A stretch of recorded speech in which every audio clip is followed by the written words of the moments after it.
સુરત શહેરને diamond city સાથે સાથે ટેક્સટાઇલ સિટી તરીકે પણ ઓળખવામાં આવે છે.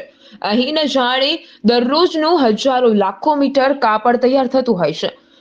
તેમાં પણ ખાસ કરીને સુરત શહેરમાં એમ્બ્રોઇડરીનો બિઝનેસ પણ ખૂબ જ મોટા પાયે ચાલી રહ્યો છે. ત્યારે આજે એક એવા જ વ્યક્તિની મુલાકાત કરવામાં આવી હતી કે જેઓ પોતાના એમ્બ્રોઇડરીના બિઝનેસ સાથે ભગવાન સાથે પણ જોડાયેલા રહેવા માટે પોતાના મશીનમાં ભગવાનના વાઘા તૈયાર કરી રહ્યા છે. તેઓ લડ્ડુ ગોપાલ અને ઠાકોરજીના અવનવી ડિઝાઇન વાળા અને ખૂબ જ સુંદર વાઘા બનાવી રહ્યા છે. આ અંગે વિપુલભાઈનું કહેવું છે કે તેઓને તેમના ભાઈ તરફથી જ ખૂબ જ સારો એવો સપોર્ટ મળ્યો હતો અને સૌપ્રથમ તેમણે વાઘા બનાવવાની શરૂઆત કરી હતી, જેને પગલે તેઓએ પણ પોતાના મશીનમાં ભગવાનજીના વાઘા બનાવવાનું શરૂ કર્યું છે. વિપુલ ખીમજીભાઈ સુતરિયા. હું એમ્બ્રોઇડરીના વ્યવસાય સાથે સંકળાયેલો છું. અમારે ત્યાં ઠાકોરજીના વાઘા બનાવવામાં આવે છે અને લેસ બનાવવામાં આવે છે.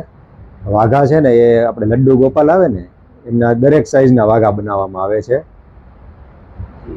આજે તમે વાઘા બનાવવામાં આવે છે તો એની તમે શરૂઆત કેવી રીતે કરી અને એમની પ્રેરણા તમને ક્યાંથી? એમની પ્રેરણા મને એક મારા કાકાનો છોકરો છે ને તે અમે બધા સાથે કામ કરતા હતા. એમણે પણ આ પહેલેથી ચાલુ કર્યું. પહેલાં એમણે વાઘા બનાવવાનું, પછી અમે બધા તેમની સાથે જોઈન્ટ થઈ ગયા અને એ રીતે અમે શરૂઆત કરી. આપના દ્વારા જે વાઘા બનાવે એ કઈ રીતે બનતા હોય છે?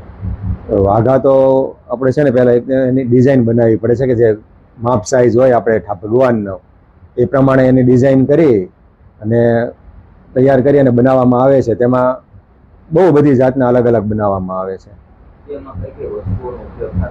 એમાં સિક્વન્સ, ધાગા, દોરી, જેટલી પણ વસ્તુ આવે ને તે લગભગ બધું આપણે બનાવી શકીએ છીએ. એમાં આજે બનાવવામાં આવે છે એનો મુખ્ય હેતુ શું હોય છે અને કઈ રીતે લોકો યુઝમાં લઈ શકે છે અને લોકો સુધી પહોંચતા હોય છે? એનો અત્યારે જે બનાવીએ છીએ એનો મુખ્ય હેતુ એક તો આપણે બિઝનેસ તો છે જ, પણ સાથે સાથે આપણે ભગવાન સાથે પણ એમાં જોડાયેલા રહીએ છીએ અને આપણને પણ એવી આસ્થા થાય કે નહીં આપણે સરસ ઠાકોરજીના વાઘા બનાવીએ તો ભગવાન પણ રાજી થાય એવી આસ્થા છે અને સાથે સાથે એક બિઝનેસ પણ છે. લોકો સુધી કઈ રીતે પહોંચતા હોય છે? લોકો સુધી તો અમે મેન્યુફેક્ચરિંગ કરીએ છીએ, એટલે વેપારી પાસેથી બનાવવામાં આવે છે. એટલે અમે બનાવીને આપીએ એટલે વેપારી પછી એમાં ડાયમંડ જે લગાવવાનું હોય, ફૂલ ડાયમંડ એ બધું લગાવે છે અને તે કમ્પ્લીટ થઈ અને પછી વેપારી હોલસેલમાં રિટેલરોને આપતા હોય છે.